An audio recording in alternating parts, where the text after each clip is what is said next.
خوشک و برایên hêja dema we xweş bi hêvî dikim rewşa we baş be. Berî çend roja ez li paytexta Komara Çek Prag bûm. Ev cara duemîn e ez tên vexwendin bajarê Prag. Bi rastî bajarê Prag min jê hez kir. Ji bajarên kevnare, xweşik, zengîn û xwedî kesayetiyekî şaristanî, xwedî kesayetiyekî turistîk pir mezin û pir bilind e. Bajarê Prag me di romanên Milan Kundera de nas kir. Piştre min çû bi çavdî. Cara yekemîn ez çûm wekî semînarekî ji mir hat amadekirin bi piştgiriya Pena Çek. Gelek nivîskarên Pena Çekê hazir bû, serokê Pena Çek, sekreterê wê jî hazir bû. Ez çûm serdana Pena Çek. Hemû tişt min li ser kanala xwe ya YouTubeê vîdyoyê wê dîkoment kirin û daxistin. Ev cara duemîn e ez têm vexwendin. Du çalakî hebûn. Pêşengeha wêneya a fotografa hebû li ser Kurdistanê û çalakiya di dûa wekî pêşengehekî pirtûka biçûk hebû. Çalakiya yekemîn gelek sazî tê di nav de cih girtibûn ji van saziyên Komeleya Kurd li Prag. Lê çalakiya duemîn a pêşengehê tenê Komeleya Prag bi serê xwe organîze kiribû û li navenda xwe, li bîroa xwe, li navenda Prag, li meydana sereke a navendiya Prag ku cihekî gelekî dîrokî û gelekî xweşik e,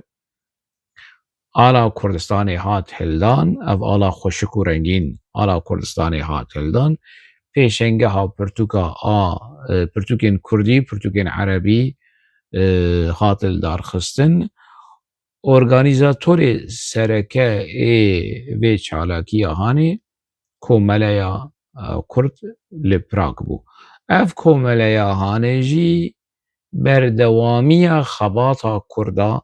ciwanên Kurda, têkoşerê Kurda ji salên şîstî, salên hefteyî, heşteyî ku hebû li Prag, ev komele berdewamiya wê ye. Komeleyekî serbixwe ye. Tevgera Xapoçî, tevgera Ebdocî xwestin dest deynin ser vê komela hanê. Xwestin bikin wekî saziyên ku dest danîn serê wek Pena Kurd dest danîn serê bû pena Xapoçîya. Bû pena Mirhem Îd û pena Abdullah Hicab bû bêrîvan doskî û pena Yekîtî Nîştiman û Apoçî bi hev re yanî. Hin endamên Yekîtî Nîştiman jî piştgiriya wan kirin vê lîska hanê ew bêrîvan doskî jî di nav de. û hin kesên ku rojhilatî ku ji Partî Demokrat hatibû qewitandin wekî Abdullah Hicab û hin kesê din jî nîv Apoçî, Ribek Xapoçî wilo di nav de vê komploya hanê kirin û Pena Kurd dagir kirin. Xistin bin destê xwe kirin pena PKK, pena Xapoçî. Lê hewildanên PKK li Prag têk çû. Nedkarîn komeleya Kurda bi gevxwarin, bi xweşî, bi qurban, bi heyran, bi fen û bi fûta, bi gelacî, bi fesadî, bi sextekarî, bi terorê nedkarîn vê saziya hanê, vê saziya Kurdistanî, Komeleya Kurd li Pragê PKK têk çû. Nedkarî vê komeleya hanê têxebin kontrola xwe dagir bike. Kî li hemberî hewildanên PKK rawestiye wekî helwestekî niştimanperwerî, neteweperwerî روشنبیری کو ji PKK re got na, ji tevgera xapûçî re got na, ev komeleya hanê komela Kurdayî ne a partiyayê wê bimînî komeleya Kurda. Kî ew kesê ku xwedî vê helwesta mêrane, kurdewarî, têkoşerî û rewşenbîrî bû, ev kesê han bû.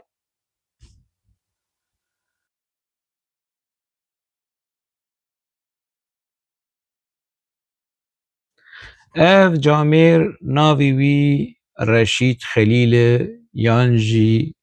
Reşîd Mihemedê Seyid Hisên e,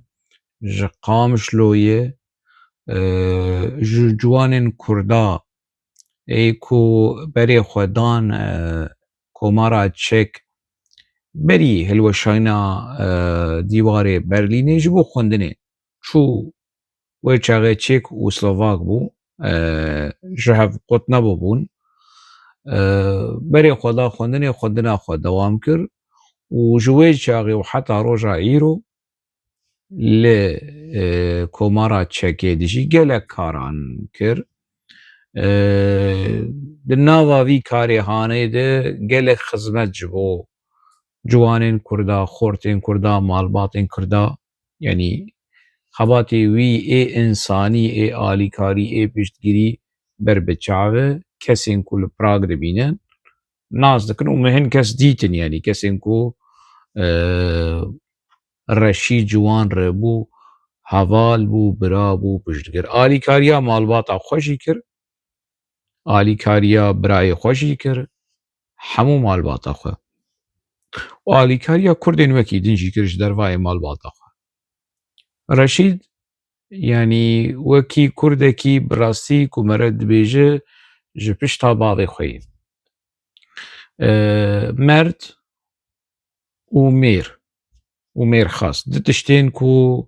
gerek di însanan de peyda be, ku çavfireh be û dilfireh be û destfireh be. Peyvê girêdayî kesayetiyekî Kurdhez ji nivîsa Kurdî hez dike û hewldanê wî wergera zimanê Kurdî Çekî, yanî ev hewldanê wî jî hene, wekî wergêr jî tê naskirin ku karê wergerandina tiştê dokûment û tiştê bîrokrasî ê penaberan, ê kesên Kurdên ku tên li komara Çek mafê penaberiyê werdigirin, alîkariya wan jî kir, alîkariya hinek nivîskaran jî kiriye, hewcet nake me re behsa nava jî bike, alîkariya hinek hunermendan jî kiriye. Bi keda xwe ya kurdewarî, bi xebatên xwe re bi pena Çekê re, heta di demekî jî bi pena Kurd re jî xwedî hewldan bû, yekîtiya nivîskarên dihokê jî wî naz dikin. Kesayetiyekî bi vî rengî ye, kesayetiyekî merd û mêrxas û kurdperwer û serê xwe natewîne. Rehmetiyê bavê wî Mihemedê Seyid Hisên bi vî rengî bû. Rehmetiyê Mihemedê Seyid Hisên ew jî nivîskar, helbestvan, romannivîs, bi zimanê Kurdî dinivîstan. Bingeha vê malbatê wekî gelekî malbatên Kurda komûnîst bûn, çepgir bûn, lê piştre ji komûnîzmê û ji çepgiriyê dûr ketin, berê xwe dan neteweperweriya Kurd, niştimanperweriya Kurd, a resen, a bêalî, a tenê heza wan, dilê wan, hiş û sewdanên wan, mejiyê wan ji bo Kurd û Kurdistanê dileve. Kesayetiyekî bi vî rengî bû. Rehmetiyê Mihemedê Seyid Hisên gelek cara telîfon ji min re berî biçe ser dilovaniya xwe, bi min re de axivî, hîna jimara telîfona wî li cem me qeyd kiriye û yanî em bi min re dirêj de axivî, nîv saet, 40 deqe em de axivîn ser rewşa Kurda, digot ka were yanî em hev li bibînin yan jî ez werim yan tu were يعني جاميركي بفيرنجي وما هف نديد يعني شو سر دلوبانيا وخبشتي او بيلا نخشينا كورونا وفيروسا كوفيد 19 شو سر دلوبانيا خو لي كي تشل بشت خواهشت يعني قالك برتوك قالك نفيس قالك داس نفيس لبشت خواهشت و كسن هيجا كسن درست ولاد باريز وكي رشيد وناجي كو هردو براي هفدونه لبشت خواهشتن كو شوبا محمد سيد حسين بردوام بك وك عربا قوتي جي ايكو يعني زاروكين بفيرنجي لبشت خوا بهيله يعني بيمرنه اللي خلف ما مات يعني وصاتي قوتن يعني اف رشيد وان چالاکیên ku li Prag bi navê komeleya Kurd li Pragê ew pê radibe. Serokê komelê Artîn Kurdekî feylî ye, bavê wî feylî ye û diya wî ez texmîn dikim ji komara Çek e. Ev Reşîd cîgirî wî ye. لê yanî bi nav cîgirê li dwarê praktîkê û kar û xebat û danûste din serokê feylî ê vê komeleya Hanê Reşîd e. Apoçî tevgera Xapoçî tevgera Ebdocî xwestin vê komeleya Hanê ji bikin axwe çend hevalê xwe jî şandin wekî çîroka derwêşê Ferho û çawa xwestin kirin jî yanî Enstitûya Kurdî li Brukselê ji bin destê Perwîn Cemîl Paşa derxistin xistin bin destê Apoçiya û nanê xwe pê xwarin. Apoçî li Prag jî xwestin vê mesela Hanê bikin lê hewldanê wan neçû serî planê wan neçû serî êrîş kirin êrîşî komelê kirin çil pêncî kesî êrîş kirin û lêdanekî dijwar li Reşîd û li Artîn kirin wan birin nexweşxanê ji mirinê Filîtîn terora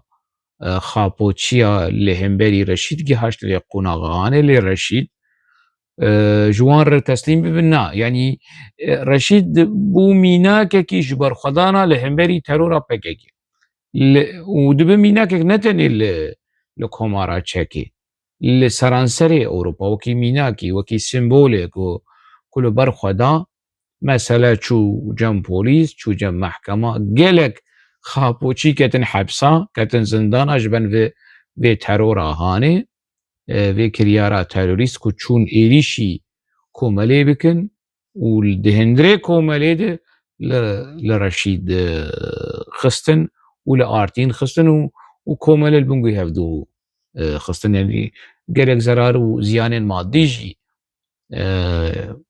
rêxistina PKK kirin. Piştre dîsa qadro madro berpirsên PKK Ewropa bi gevxwarin bi tehdîd bi lêborîn bi nermayî bixwe vala derket. Reşîd gav li paş navêt. Mehkema xwe berdewam kir ê hat girtin ê reviyan ez behsa Xapoçiya dikim ê reviyan û ê ku cezal wan hatin birîn û PKK wekî rêxistinekî terorîst heta roja îro çavê komara Çek li ser wan awilo vekiriye. Eger Reşîd bitirsiya teslîm biba bilerziya bireliya û ji wan re daxistana tiştek navê wê komeleya Kurd li Pragê nedima. Kesayetiyekî bi vî rengî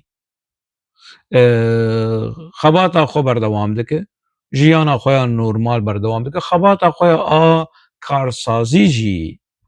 berdewam dike. Reşîd ne bi hewceyî dikesî ye sermayekî ji xwe re çêkiriye yanî mere dikare ji kesayetiyên Kurd ê sermayedar li komara Çek wî bihesibîne heta wî li ser asta Ewropa jî wî bihesibîne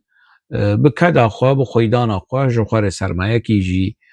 چێکری نە حەوجەی ڕێخستنایە هەن ڕێخستن پارتی خواستن پشتگیریە کاری وی بکن خەباتاوی بکن لێ کۆ پچێکی جوان پرۆپاگاندا و ڕێکلامێ بگە قبول نەکردگوت نا ئەس ji کوردستانی حەز دەکەم بێی پارتی بێی ڕێخستن ئەس ji ئاڵا کوردستانی حەز دەکەم بێی پارتی بێی ڕێخستن یانی کەسایەتیەکی سربەخوا کەسایەتیەکی کوردستانی سربەخوا بێکو ببە لایەنگرێ ڕێخستنێکی سیاسی ئالیەکی سیاسی و شتێکی بڤیرنگی لەبەر خوا دەدە لە هەمبەری خاپۆچیا لەبەر خوا دەدە بێکو ببە ئەندامێ پارتیەکیدن یانجی دۆست و هاوالێ پارتیەکی ینی ئەژی وەکی وەیم یعنی ئەس لە هەمبەری پەقەقە و تەفگەرە خاپۆچی ئە 15 ساڵێمە ئەلبەر خۆ دەدەم وەز ڕەخنە دەکەم بێکۆز ببم ئەندامێ ت پارتیەس خۆ حەوجەداری ت کەسی نابینم یعنی ئەزول و خۆ مەلول ناکەم خۆ ڕەبەن و فەقیر ناکەم خۆ حەوجەی وێ ڕێخستنێ یا وێن ڕێخستنێ بکەم چکی ولو جەمە تنەی ڕەشید divê meselahanê divî aliyê hanê de ez dibînim ku ez yanî em dişebihne ev ew dişebihime divê helwesta parastina biryara xwe ya ser bixwe îrada xwe ya ser bixwe mejiyê xwe yê ser bixwe Kurdistanî bi lê bêyî ku bibe def û zirneya PDK yan partiyekî çi partiyê dermîyenî bêyî ku bibe reklam û propagandeya erzan bikin na karê xwe dike xebata xwe dike lê diaspora Kurda û xweşik jî dike yenî xweşik dike lê ez çûm divê serdana xwe de li komara çekê de di çalakî wekî min ji werî gotî keda Reşîd di nav de hebû çalakiya yekem ku li bajarê Kotina Hora li dêrekî yan jî li kilîseya berbara pêşengehekî wêneyên fotograf li ser Kurdistanê hat li darxistin divê pêşengeha hanê de yekî fotografîstekî ji komara Lawsê li başûrê Asyayê û hevala wî ya çekî çûn Kurdistanê û fotogirtin û anîn hingî dil ketin Kurdistanê hatin çalakiyekî bi vî rengî çalakiyekî hênerî li çekê li darxistin û komeleya Kurd al çekê piştgiriya vê meselehanê kir kesên ku hazir bûn jî ji sefaretxaneya Iraqê hazir bûn birê Sefîn Dizey jî ji Partî Demokratîk Kurdistanê Iraq ew jî hazir bû kesayetiyên kevnare wekî Tariq Aqrawî mamoste têkoşerê hêja siyasetmedarê hêja Tariq Aqrawî û xanima wî min wan li wir dît yenî gelek kesên din jî mi dîtin yenî ez ê ji werî hinek wêneyên kesayetiyên ku mi dîtin yenî ji Dêrikê ji Kurdistana Başûr ji hatin piranî xelkê çek hatin vê çalakiya hanê bejdar bûn serokê belediya Kotina Hora konsulê komara çek li Bexdayê yan jî li Hewlêrê nema têbîra me ew jî hat hazir bû yenî ser asta siyasî çalakiyekî bi vî rengî ser asta henerî ser asta rewşenbîrî Reşîd yek ji organîzatorê vê meselehanê bû yek ji kesên li dû vê çalakiya hanê bû. In the land of pomegranates, Iraq, Kurdistan. Your Excellencies, distinguished guests, ladies and gentlemen, on behalf of production team, I would like to thank first Mr. Mayor Lukáš Seifert, who let us organize such a beautiful event in this magnificent space, beautiful space. And I would like to ask him, Mr. Mayor, come here. And thank you for your courage and thank you for your hospitality and generosity.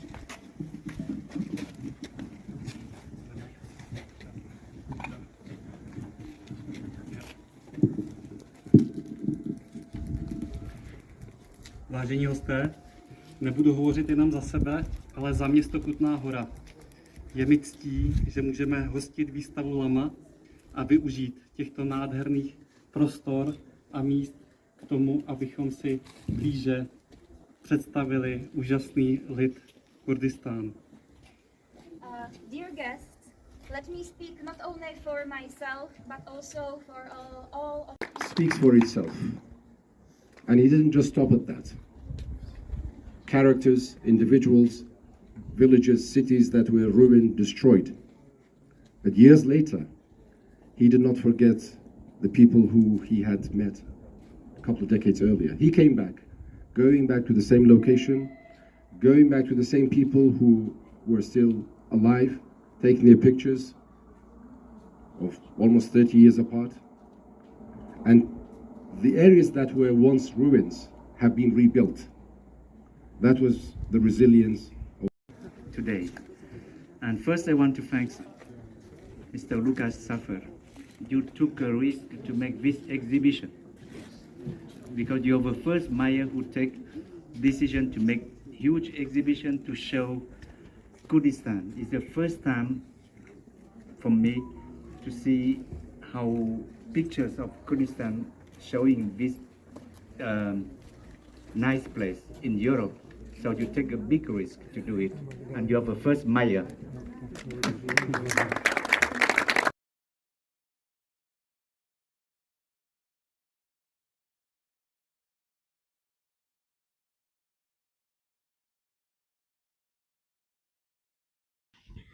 ev kesên ku lo Kurd te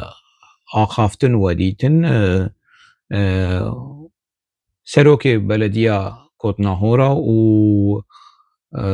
Birêz Sefîn Dizey û ew hunermend fotografîstê ji Laosê û axaftinê xwe kirin, gelek kesên din jî kirin, yanî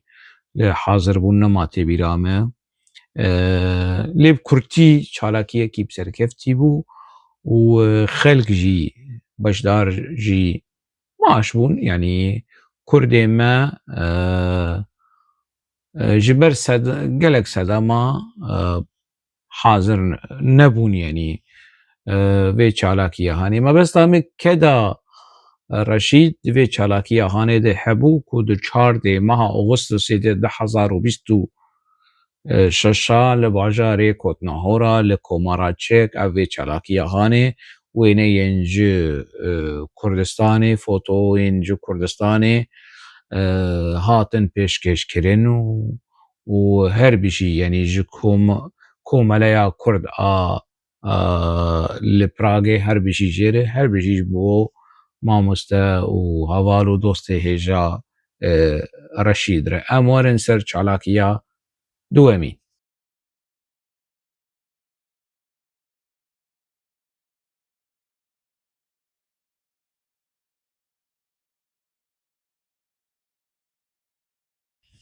Çalakiya duwemîn jî pêşengehekî biçûk a pirtûk a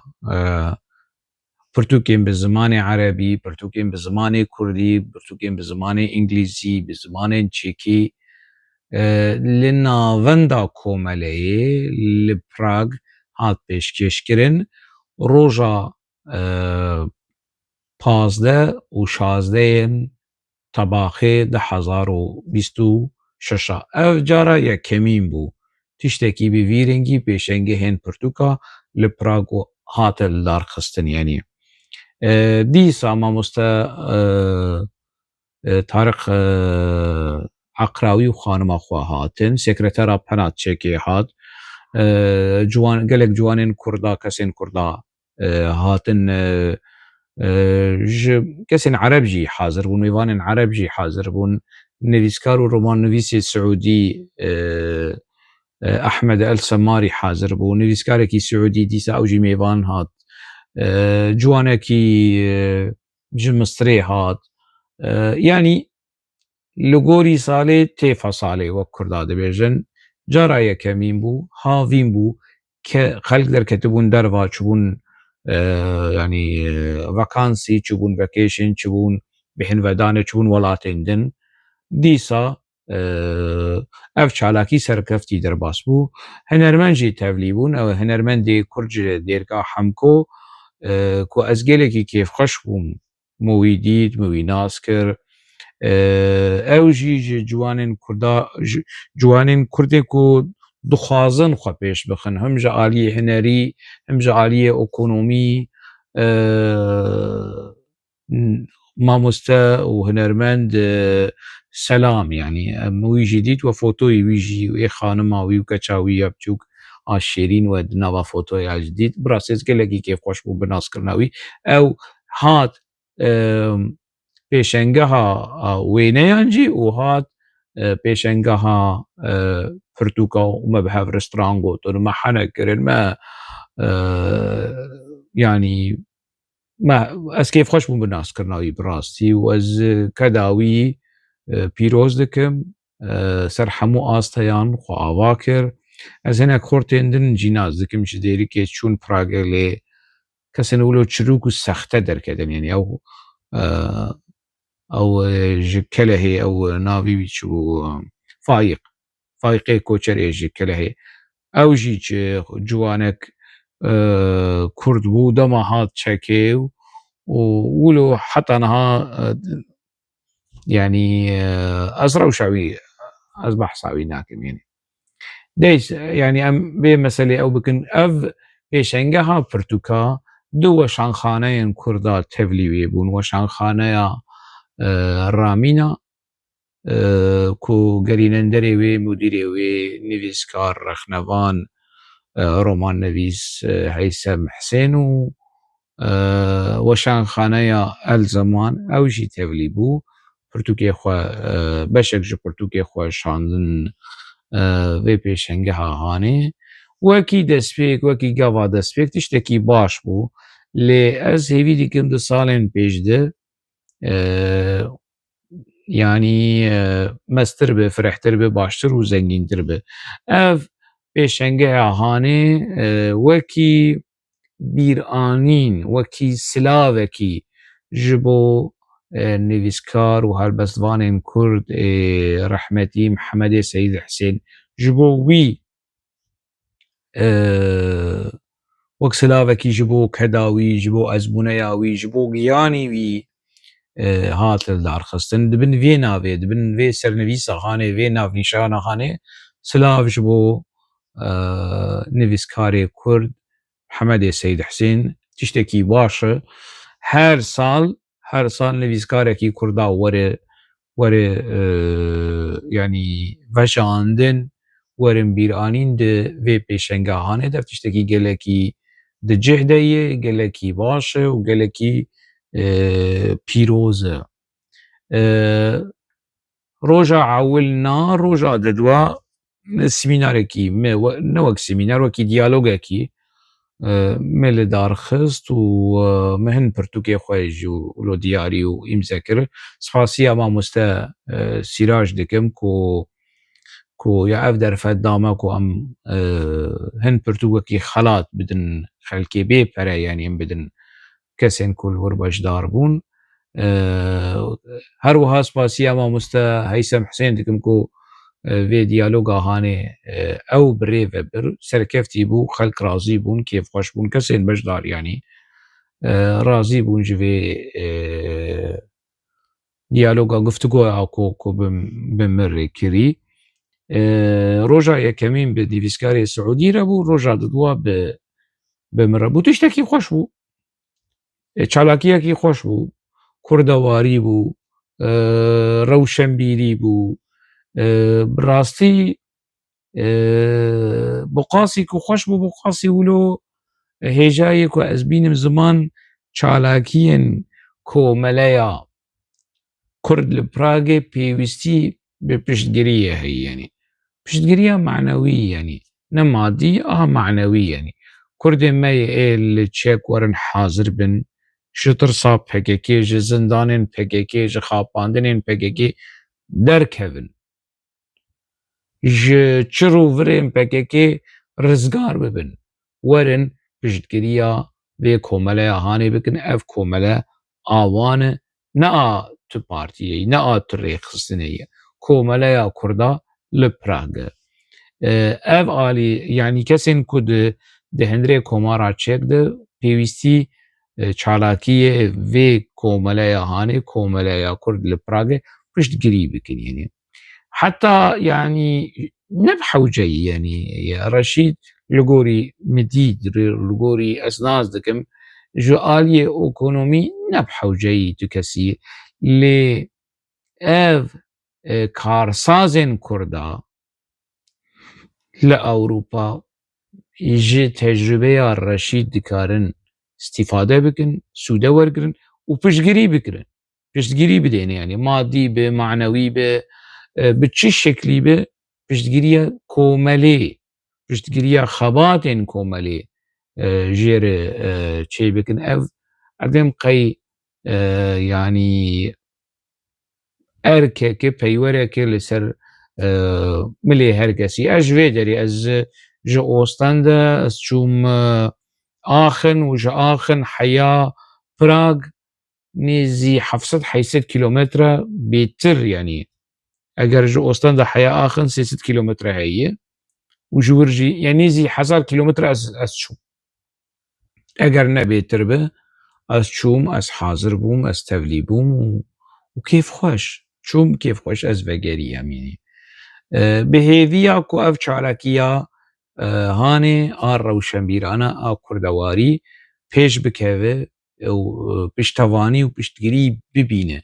وكس ولو يعني نخبن كنترول آخوا وكاف تشتيه كنها مثلا عمل أوروبا دمينن يعني چوا هولدانين كردا كوملين كردا دكيفن بن باندورا ريخستنين سياسي بچ PKK بچ ريخستنين دن به يعني كسايتيا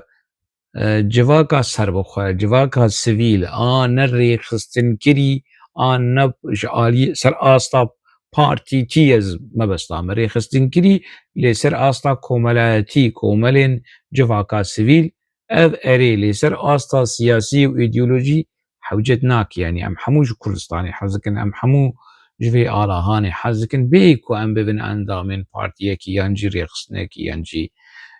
آليكي سياسي ام كردستاني دي باريزن بلكي جا اندامين بارتيا جي بيتر يعني اف مدخست از جوار بيجم از بوار بارفه بكم براستي سي روجين گلكي خوش بون روجا 14 و 15 و 16 تباخ 1026 روجا چونه جي خوش بو روجا وگره جي خوش بو يعني از گلكي بدوستاني و بحوالتيا